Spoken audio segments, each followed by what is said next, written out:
Image qui date d'il y a 2 ans, c'était au défilé sur les Champs-Élysées, défilé du 14 juillet. Emmanuel Macron recevait comme invité spécial un certain Donald Trump qui a observé ça de sa tribune et qui a dit « Wow, un défilé militaire pour la fête nationale. J'en veux un comme ça. » Alors, vous voyez M. Trump qui vraiment appréciait le spectacle et qui s'est toujours dit « Je vais faire la même chose. » Alors aujourd'hui, il va, comme dans bien d'autres domaines, rompre avec la tradition en ce 4 juillet. Plutôt, on en parle avec Valérie Beaudoin, spécialiste de la politique américaine. Bonjour Valérie. Bonjour. Il faut rappeler aux gens que le 4 juillet, c'est une fête traditionnellement apolitique.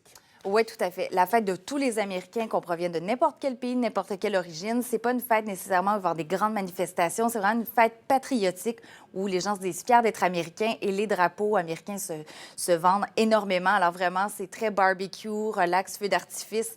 Ça se veut pas politique par la tradition aux États-Unis. Oui. Et là, M. Trump voulait organiser la même chose qu'à Paris, un grand défilé militaire avec les véhicules blindés. Oui. Je sais, entre autres, le maire de Washington a dit c'est pas une bonne idée, vous allez briser nos routes et tout ça. Là, il a dû faire des concessions. Ah, et ça coûtait extrêmement cher. Il voulait faire ça à la fête des vétérans américains tout d'abord. Là, finalement, on lui a dit non, ça va être trop cher. Les Américains vont être frustrés de payer avec leurs taxes un défilé militaire du genre. C'est pas dans notre tradition.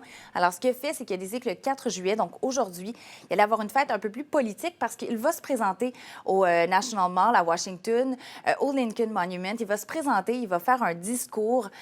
Et ça, les présidents ne sont pas présents dans les grandes festivités du 4 juillet, encore moins à Washington, où les gens se déplacent par milliers pour aller voir les feux d'artifice. Et là, il va y avoir des tanks, des véhicules militaires, des avions militaires. Air Force One. Exactement. Alors là, premièrement, les gens se disent pourquoi est-ce que ça devient... Ils ont peur que ça devienne un rallye politique. C'est sûr, on est en préparatif de campagne. Exactement. Alors, il y en a qui disent c'est pas de bon goût, c'est pas américain de faire ça. Et de l'autre côté, on se dit pourquoi mêler le militaire? Oui, les Américains sont très patriotiques, très fiers de leur armée, mais c'est pas nécessairement la journée pour souligner ça de façon uniquement militaire, ces célébrations-là de la Déclaration d'indépendance. Ses adversaires, évidemment, sont impitoyables, disent ils en profitent pour faire un genre de rallye politique, pour se péter les bretelles. Il va faire un discours sur les marches même où Martin Luther King a prononcé son célèbre I had the dream.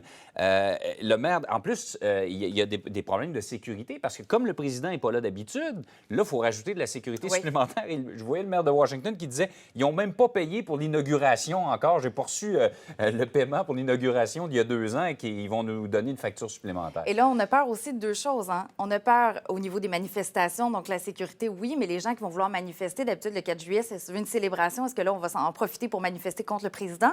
Aussi, est-ce qu'il va y avoir des gens qui vont se présenter? Parce que les gens qui ne sont pas pro-Trump, qui ne sont pas pour le gouvernement, est-ce qu'ils vont se dire, bien, je suis mal à l'aise d'aller voir le président faire un discours en cette fête du 4 juillet, je vais préférer faire autre chose. Et pour avoir été là sur place à la sermentation, quand il dit que c'est la plus grande foule de toute l'histoire, je vous confirme que ça ne l'était pas. Et c'est extrêmement grand comme surface à remplir de gens. Alors, si c'est vide, ça a l'air vide rapidement. Ouais. Lui, il dit qu'il ne fera pas de discours politique. C'est Salute to America, je pense, hommage à l'Amérique.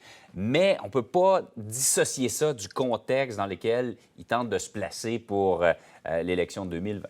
Oui, et ce qui dérange aussi, c'est qu'il y a une section VIP à l'avant et c'est des gens qui donnent au Parti républicain, c'est des gens du Parti républicain. Il dit oui, c'est ouvert à tous, mais il y a des démocrates qui disent mais écoute, on n'est pas invité dans la section VIP, alors c'est comme si ça devenait politique. Mais chose certaine, on va être très attentif à son discours de ce soir. Est-ce qu'il va tenir sa promesse et pas en faire un discours de rallye, un discours à la Make America Great Again habituel et vraiment peut-être un discours d'unification? Dans les circonstances, on l'espère que ça soit de ce côté-là plutôt. Là comme ailleurs, il fait jamais les choses comme ses prédécesseurs. Voilà. Ils rompt avec la tradition et c'est tout sauf de la subtilité. Là. On n'ira pas dans la demi-mesure. Il voulait être dans les livres d'histoire, il va l'être encore aujourd'hui. Valérie, merci beaucoup d'avoir été avec nous. Bonne journée. Bonne journée.